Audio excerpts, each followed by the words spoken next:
Você consegue imaginar Deus escolhendo uma figura desconhecida e simples para entregar a profecia mais importante da história de Israel? Não foi Jeremias, não foi Sofonias. O rei Josias estava desesperado e enviou os seus maiores líderes, mas o chamado veio para uma mulher que vivia numa parte humilde de Jerusalém. Ela tinha um poder de Deus que superava a fama de todos os homens. E a sua mensagem? Ela selou o destino de toda a nação. O nome dela é Hulda. E a lição da sua história é esta: Deus não precisa de títulos, Ele precisa de disponibilidade. Fique conosco para descobrir como uma mulher comum se tornou a voz que definiu o futuro de um reino. Para entender a importância de Hulda, precisamos voltar no tempo, para um dos períodos mais sombrios do reino de Judá. A nação estava afundada em idolatria e pecado. Reis anteriores, como Manassés e Amon, tinham contaminado a terra com altares a deuses falsos, práticas pagãs e um profundo afastamento do Deus de Israel. A palavra do Senhor era praticamente desconhecida, esquecida nos cantos empoeirados do templo. Era um tempo de escuridão espiritual. É neste cenário caótico que surge um jovem rei chamado Josias. Com apenas 8 anos de idade, quando começou a reinar, ele mostrou um coração diferente. Quando jovem, ele iniciou uma reforma espiritual sem precedentes em Judá. Ele começou a purificar o reino, destruindo os ídolos, derrubando os altares pagãos e restaurando a adoração ao único Deus verdadeiro. Durante essa grande limpeza no templo do Senhor, algo extraordinário aconteceu. O sumo sacerdote Hilquias encontrou um tesouro perdido, o livro da lei, provavelmente o livro de Deuteronômio. Imagine o choque. A constituição da nação, a aliança de Deus com o seu povo, tinha estado perdida dentro da sua própria casa. Safã, o escrivão, leu o livro para o rei Josias. Ao ouvir as palavras, especialmente as maldições terríveis que viriam sobre o povo por desobedecerem à lei, o coração de Josias foi rasgado. Ele rasgou as suas vestes, um sinal de profundo desespero e arrependimento. Ele percebeu a gravidade do pecado da nação e o quão longe eles se tinham desviado. O pânico instalou-se. Josias exclamou: "Grande é o furor do Senhor, que se acendeu contra nós, porquanto nossos pais não deram ouvidos às palavras deste livro." A nação estava perdida, e a descoberta da lei não trouxe alívio, mas sim o terror do juízo iminente. Apavorado e buscando desesperadamente uma direção divina, o rei Josias não hesitou. Ele reuniu a sua comitiva de mais alta confiança: Hilquias, o sumo sacerdote; Safã, o escrivão; Aicão, um nobre influente; Abdom, outro oficial; e Asaías, seu servo pessoal. Uma delegação de 5 dos homens mais poderosos e importantes do reino. A sua missão era clara: ide e consultai o Senhor por mim e pelo povo e por todo o Judá acerca das palavras deste livro que se achou. Eles precisavam de uma palavra profética, uma interpretação divina para entender o que fazer. Agora pense nisto. Naquela mesma época, 2 dos profetas mais conhecidos da Bíblia estavam ativos. Jeremias, o profeta das Lamentações, já tinha iniciado o seu ministério. Sofonias, cuja profecia também é um livro da Bíblia, estava a pregar em Jerusalém. Seria lógico que a comitiva real procurasse um desses homens de renome, figuras públicas, cuja autoridade profética já era reconhecida. Mas não foi isso que aconteceu. O Espírito de Deus não os guiou até os profetas famosos. E aqui está a grande surpresa da história. O grupo de líderes mais importantes de Judá atravessou a cidade e não se dirigiu ao palácio, nem a uma grande praça pública. Eles foram enviados a um local inesperado, ao bairro Novo, ou segunda parte de Jerusalém, um lugar comum, residencial. Eles foram à casa de uma mulher chamada Hulda. Este detalhe é crucial. Eles não foram onde a fama estava, mas sim onde a palavra de Deus verdadeiramente se encontrava. Eles buscaram a presença de Deus, e essa presença habitava numa mulher que, até aquele momento, vivia fora dos holofotes. Mas afinal, quem era essa mulher, Hulda? A Bíblia dá-nos detalhes muito específicos e, ao mesmo tempo, muito normais sobre ela. Ela era uma profetisa, sim, mas a sua vida era comum. Ela era casada com Salum, que tinha uma profissão muito específica. Ele era o guarda das vestimentas, responsável pelo guarda-roupa do rei ou do templo. Hulda não morava no templo, não tinha um ministério público de grande destaque como Jeremias, nem pertencia à elite sacerdotal.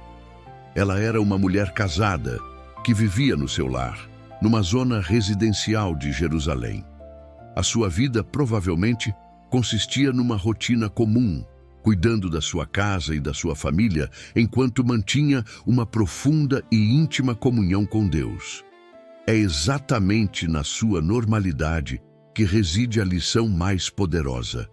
Deus não escolheu o centro do poder político ou religioso para revelar o destino de Israel. Ele escolheu a casa de uma mulher humilde, cuja credibilidade não vinha de um cargo, de um título ou de reconhecimento público, mas vinha diretamente da sua conexão com o céu. O Espírito de Deus não estava limitado aos púlpitos famosos. Estava presente na sala de estar de uma serva fiel.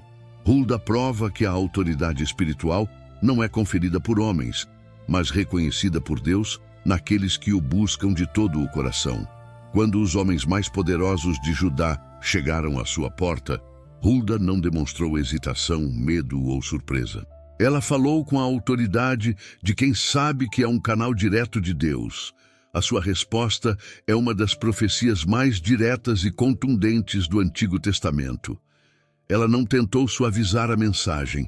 Começou com um "Assim diz o Senhor, o Deus de Israel", afirmando imediatamente a origem divina das suas palavras.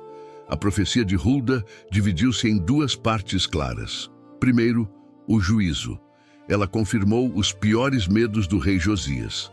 Sim, a ira de Deus viria sobre Judá. A destruição era inevitável por causa de décadas de idolatria e rebelião. O povo tinha abandonado a Deus para queimar incenso a outros deuses, e o castigo seria severo. Esta palavra foi um selo, uma confirmação definitiva do destino trágico da nação. Algo que nem mesmo Jeremias, naquela fase do seu ministério, tinha declarado com tanta clareza e finalidade. Mas depois veio a segunda parte, uma mensagem de graça pessoal para o rei Josias. Hulda disse: "Porquanto o teu coração se enterneceu e te humilhaste perante o Senhor, e rasgaste as tuas vestes, e choraste perante mim, também eu te ouvi, diz o Senhor. Por causa do seu coração quebrantado e do seu arrependimento genuíno, Deus prometeu a Josias que ele seria poupado de ver o desastre. Ele seria recolhido em paz ao seu sepulcro e os seus olhos não veriam todo o mal que viria sobre a nação." A autoridade na voz de Hulda era inegável. Uma mulher comum, falando com o poder de um rei celestial, selando o destino de um reino e oferecendo misericórdia a um rei arrependido. Agora vamos trazer esta lição para as nossas vidas, aqui no canal Santificados por Deus. Qual é a mensagem essencial que a história de Hulda nos grita hoje? É simples, mas transformadora. Deus não tem favoritos, Ele tem disponíveis. Os profetas famosos, Jeremias e Sofonias, estavam por perto, mas não foram consultados naquele momento crucial. Deus escolheu Hulda. Por quê? Porque a sua localização, o seu título, o seu gênero ou a sua falta de fama não eram barreiras para o chamado de Deus. O que importava era a sua disponibilidade e a sua fidelidade. Talvez você se sinta como Hulda. Você pode sentir-se pequeno, invisível, sem uma grande plataforma ou um título importante. Você pode pensar: quem sou eu para ser usado por Deus? Eu sou apenas um pai, uma mãe, um trabalhador, um estudante. Eu moro no meu bairro novo, longe dos grandes centros de influência. A história de Hulda é a resposta de Deus para si. Ele usa-te exatamente onde estás, no teu trabalho, na tua casa, na tua comunidade. O que ele procura não é um currículo impressionante, mas sim um coração que, como o de Hulda, está sintonizado com a sua palavra e disponível para a sua voz. A maior qualificação que podemos ter é um coração disposto. Hulda, a mulher que provou que Deus escolhe os fiéis, não os famosos. A sua história ensina-nos que a verdadeira autoridade espiritual não vem de uma posição, mas de uma profunda relação com Deus. Ela lembra-nos que Deus pode usar qualquer um de nós, a qualquer momento, para cumprir os seus propósitos extraordinários. Ele não está à procura de celebridades, mas de servos. Gostaria de o convidar a fazer uma oração conosco agora mesmo. Repita no seu coração: Senhor, assim como usaste a Hulda na sua simplicidade, eis-me aqui. Torna-me disponível para a tua voz. Usa a minha vida exatamente onde estou para a tua glória. Que o meu coração esteja sempre aberto e sensível à tua palavra. Amém. Se esta mensagem tocou o seu coração, por favor, curta o vídeo para que mais pessoas possam descobrir a incrível história de Hulda. Inscreva-se no nosso canal Santificados por Deus, para não perder nenhum dos nossos estudos, e compartilhe este vídeo com alguém que precisa de se lembrar que Deus pode usá-lo poderosamente, não importa quão comum se sinta. Obrigado por nos assistir. Que Deus o abençoe e até a próxima.